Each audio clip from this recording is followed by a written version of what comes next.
The moment Sebastian saw her across the rooftop, his champagne stopped halfway. To his lips, Kesha Morgan stood near the edge of the terrace, backlit by city lights, wearing a black dress that didn't apologize for anything. She wasn't supposed to be here, not at his birthday party, not in his world. Anymore, baby. Who is that? Lydia whispered, her manicured nails pressing into Sebastian's sleeve. Nobody, he said too quickly, just someone from before. But Kesha wasn't looking at him. Her eyes tracked someone moving through the crowd, and when Sebastian followed her gaze, his stomach dropped. Benjamin Crow, the billionaire investor who'd been circling his company for months like a shark that never showed its teeth, the man whose signature on a single document could make or destroy empires. Before breakfast, Sebastian watched frozen as Benjamin crossed the entire party, past the mayor, past tech journalists, past everyone who mattered, and stopped in front of Kesha like she was the only person in the room. 4 years ago, everything had been different. Back then, Sebastian and Ka worked in a warehouse space that smelled like burnt coffee and desperation. 17 startups crammed into converted storage units, everyone convinced they'd be the next big thing. It's not working, Sebastian had said, staring at his laptop screen at 2:00 in the morning. We're hemorrhaging money on inventory that doesn't move and losing customers because we can't get them what they need fast enough. Kesha had looked up from her own screen, her natural hair pulled back in a silk scarf, eyes tired but sharp. Let me see the flow patterns. 3 weeks later, she'd built something nobody else had thought possible. Prediction engine that learned from chaos, that turned logistics nightmares into seamless choreography. This is incredible, Sebastian had breathed, watching the test run. Kesha, you're a genius, she'd smiled. We're a team. That's what makes it work. He'd kissed her, tasting coffee and hope in the future they were building together. The first investor pitch should have been their moment. Sebastian stood backstage, his presentation loaded on Kesha's laptop, the one with all her notes, her diagrams, the architecture only she truly understood. You ready? She'd asked, adjusting his tie the way she always did before important meetings. We're ready, he'd said, but when the moment came, when the lights hit and the investors leaned forward in their chairs, Sebastian walked out alone. Good morning, I'm Sebastian Cole and I'm about to show you the future of logistics. In the back row, Kesha had gone very still. He'd presented her system as his breakthrough, her algorithms as his innovation, her sleepless nights as his vision. Afterward, she waited for him in the parking garage. What happened in there? We killed it, Sebastian said, loosening his tie, still high on adrenaline. They're interested, real money. Kesha, this could be it. Why didn't you mention me? I did, I said we and our team. You said my breakthrough. You said I developed. Sebastian, I built that entire system. He'd sighed like she was being difficult. And you're a critical part of the team. But investors don't bet on partnerships, Kesha. They bet on a singular vision, one face, one story. That's how this works. So I'm your assistant now. You're my wife and my co-founder. But when I'm up there, I need them to see confidence, certainty, not a committee. It happened again and again and again. Press interviews where he was the genius founder and she was his talented wife who helps with technical matters. Board meetings where her innovations became his strategic decisions. Patent applications filed under his name alone. The night she found the patent documents, Kesha sat at their kitchen table until dawn when Sebastian came. Down for coffee, she slid the folder across to him. Explain this, he barely glanced at it. It's standard procedure. The company holds the IP. I'm listed as primary inventor because I'm CEO. I created that system, Sebastian, and the company will compensate you fairly. This is business, Kesha. This is how we protect what we've built, what you've built, she'd said quietly. That's what you mean, isn't it? Somewhere along the way it stopped being ours and became yours. Don't be dramatic. I want a divorce. The word had hit the kitchen like a physical thing. You don't mean that, Sebastian said, finally looking at her. You're upset. I get it, but we can work through this. I mean it. I want out. The divorce lawyer had been gentle but clear. You won't get much. The patents are filed under the company. Your contributions are documented but legally classified as work product. We can fight it, but it'll cost more than you'll win. Kesha had signed most of the paperwork without reading it, but before she did, she'd added one paragraph buried in Section 7, subsection C, in the kind of legal language that made eyes glaze over in recognition of ongoing utilization of proprietary systems and intellectual property developed by K. Morgan during marriage. Contingent equity of 18% shall be activated upon any major capital event, including but not limited to acquisition, restructuring, or Series C investment exceeding $50 million. Sebastian's lawyer had barely scanned it. The company was worth almost nothing then. It was bleeding cash, surviving on hope and fumes they'd signed. Kesha had walked away with her dignity and a clause nobody thought would ever matter.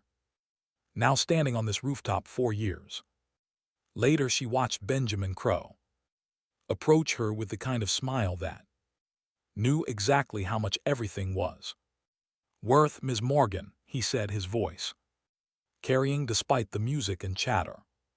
I've been looking forward to meeting you. Behind them, Sebastian's party continued, oblivious, but Sebastian himself had gone completely still, watching them like a man who'd just seen his future collapse, and he had no idea.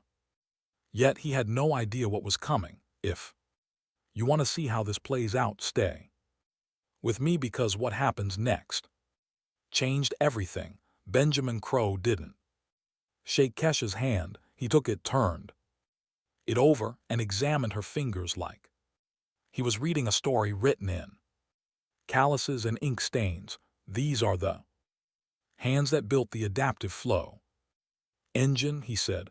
I'd recognize that architecture anywhere. Kesha tilted her head. Most people don't look that closely. Most people are idiots. He released her hand. I've spent 6 months trying to figure out how coal logistics predicts demand curves that shouldn't be predictable. The math was too elegant, too intuitive. It didn't fit Sebastian's profile at all. And now I know why. Benjamin's smile sharpened. I found the original development files. Your name was all over them before someone did a very sloppy job of erasing it. Across the terrace, Sebastian had abandoned Lydia and was moving toward them, his face arranged in a careful mask of professional courtesy. I also found something else, Benjamin continued, lowering his voice, a clause in your divorce settlement that I think you've been waiting very patiently for someone to trigger. Kesha's expression didn't change, but something twitched in her eyes. And did you? 3 days ago, Series C funding $65 million. The paperwork clears tomorrow, Mr. Crow. Sebastian arrived. With his hand extended, smile blazing. I didn't know you'd be here tonight. What? A pleasant surprise, Benjamin ignored. The offered hand, I came to meet your ex-wife. I have a habit of identifying the actual talent in any organization. The smile on Sebastian's face froze. I'm sorry, don't be. This is a common problem. People mistake presentation for substance. Benjamin turned back to Kesha. I have something I'd like to show you. Would you join me inside for a moment, Kesha? Sebastian said sharply. Then catching himself softer, I didn't even know you were coming tonight. How have you been? She looked at him for the first time since arriving. Busy, you? Good, great. The company's really taking off. Where he glanced at Benjamin. We're in the middle of some exciting developments, so I hear. Kesha's tone was perfectly neutral. We should catch up, Sebastian pressed. Maybe coffee sometime. I'd love to tell you about where we've taken the platform. My platform, Kesha corrected gently. Let's be accurate, Sebastian, since we're among friends. The music seemed to fade. Several nearby conversations quieted. Sebastian laughed, but it sounded like breaking glass. Of course, you were instrumental in the early development. I've always said no, Benjamin interrupted. You've never said. That's actually the problem. Lydia appeared at Sebastian's elbow, her confusion obvious. Baby, what's going on? Nothing, sweetheart, just business talk. Sebastian's jaw was tight. Kesha, can we speak privately? Why? Kesha asked. We signed papers. Everything that needed to be said was said 4 years ago. That's not. Sebastian stopped himself. Look, I know things ended badly between us. I know I made mistakes, but whatever Benjamin's told you, he hasn't told me anything I didn't already know. Kesha said I wrote the code, Sebastian. Every algorithm, every prediction model, every line that made your company worth investing in. I know exactly what it's worth because I built it. The terrace had gone quiet now. People were turning. Sensing drama, Sebastian's voice dropped to an urgent whisper. Can we not do this here? Please do what? Keisha's voice remained calm. Acknowledge reality. I gave you credit in private, in footnotes, in ways that never mattered. Keisha stepped closer. You took my work and my name, and you built a dynasty on top of it, and when that wasn't enough, you erased me from the story entirely. That's not fair. The company needed a clear narrative. The company needed my engine. Everything else was just theater. Benjamin checked his watch. We should move this inside. Announcement is about to begin. What announcement? Sebastian's voice cracked slightly. You'll see, Benjamin offered Kesha's arm. Shall we? She took it. They left Sebastian standing there, his new wife clutching his sleeve. His birthday party transformed into something else entirely. Inside, the venue's main room had been quietly rearranged. A small podium stood. The birthday cake had been. Screens flashed to life on the walls. Ladies and gentlemen, the host's voice rang out. If you could join us inside, please. We have a special presentation from tonight's sponsor, Benjamin Crow. The crowd filed in, curious. Sebastian pushed through them, trying to reach the front. Benjamin stepped to the podium like he owned the air itself. Good evening. I apologize for interrupting the festivities, but I believe in correcting errors when I find them, and I found a significant one on the screen's. Code began to scroll. Complex, beautiful, unmistakable. This is the adaptive flow engine, the system that powers coal logistics, the system that convinced me to invest $65 million. Days ago, Benjamin paused. This system was created by Kesha Morgan. Kesha's face appeared on the screens, old photos from the early days, her standing in front of white bars covered in her handwriting, her fingerprints on every innovation, not Sebastian Cole, not the company's development team, one woman, working night after night solving problems that entire departments couldn't crack. Sebastian tried to speak. This is completely inappropriate. What's inappropriate? Benjamin said, his voice cutting through the room like a blade. Is theft, intellectual theft, the theft of credit, of recognition, of the truth. He turned to look directly at Sebastian. When I invested in coal logistics, I triggered a clause in your divorce settlement, a clause that recognizes Kesha Morgan's contributions and grants her 18% equity in the company. Upon major capital investment, the room erupted. Sebastian's face went white. That's you can't, I already did. Benjamin smiled. The paperwork is filed. The equity is transferred, and as of tomorrow morning, Kesha Morgan is officially the second largest shareholder in your company. He walked down from the podium, crossed the room, and stopped in front of Kesha, and he kissed her. The kiss was brief, respectful, but unmistakable in its meaning. When Benjamin pulled back, the entire room was silent. That he said quietly just to Kesha was 4 years overdue. Sebastian finally found his voice. This is insane. That clause, it's not legally binding. We'll fight this. Please do, Benjamin said, turning back to him. I've already had 3 law firms review it. It's ironclad. Your own lawyer signed off on it because the company was worthless then. No, Kesha spoke for the first time since they'd come inside. The company was worthless. Without me, you just didn't realize it.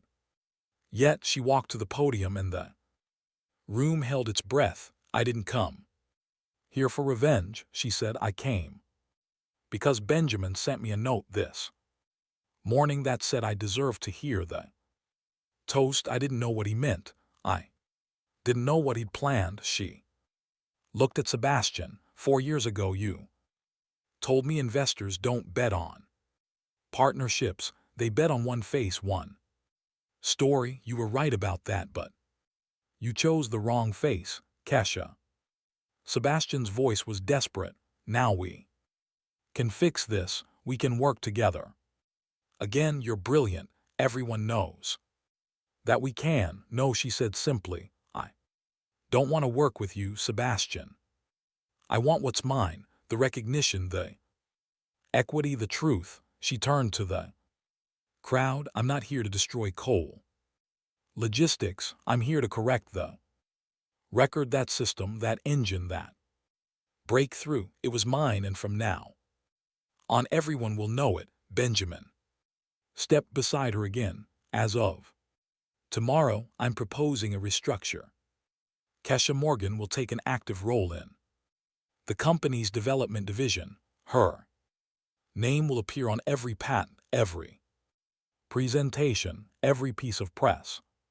And if I refuse, Sebastian said, then you'll have a very angry board, a majority shareholder who doesn't trust you, and a media story about how you built your empire on stolen work. Benjamin's smile was cold. But I don't think you'll refuse. I think you'll take the deal. Keep your title and learn to share credit with the person who actually earned it. Lydia pulled at Sebastian's arm. Baby, what is he talking about? What's happening? Sebastian didn't answer. He was staring at Kesha like he was seeing her for the first time. When did you know, he finally asked, that you'd succeed? Kesha's voice was soft. Always. I built that system to work. I Knew it would make someone rich? No. When did you know you'd get it back? The day I signed the divorce papers, she smiled, and it was genuine. I bet on myself, Sebastian, the same way you taught me to. I just bet smarter. Benjamin checked his watch again. Press release goes out in 20 minutes. I'd suggest you decide how you want to handle this. Sebastian looked around the room at the investors, the journalists, the people who'd come to celebrate him. His birthday party had become his reckoning. Fine, he said finally. We'll work out the terms. No, Kesha said, the terms are already worked out. You'll sign them tomorrow, or Benjamin will make sure every tech publication in the country knows exactly how coal logistics was really built. She walked toward the exit and Benjamin followed. At the door, she turned back one last time. Happy birthday, Sebastian, I hope the cake is worth it. They left together, and the party behind them dissolved into chaos. Reporters shouting questions, investors demanding explanations, Lydia crying, and Sebastian standing frozen in the center of it all. The night air was cool and clean. You didn't have to do that, Kesha said. Yes, I did. Benjamin looked at her. I've spent my entire career identifying value, real value, not the performance of it. When I found your work, I knew I'd found something rare, and the kiss, that was personal. He smiled. I've been half in love with you since you rewrote that logistics model at the incubator. Tonight seemed like the right time to be honest about it. Kesha laughed, the sound bright and free. You're either very brave or very stupid. Can it be both? They walked to his car, leaving the party and its wreckage behind. What happens now? Kesha asked. Now Benjamin opened the door for her. Now you go back to doing what you do best, building things, solving problems, changing the world. Only this time, everyone knows your name. She got in the car and he closed the door. Through the window, she looked up at the party, at the lights, the crowd, the life she'd left behind, and then she looked forward, took a deep breath, and smiled. It felt like victory. If the story moved you, let me know in the comments what moment hit hardest, and subscribe so you never miss what happens when the truth finally comes to light.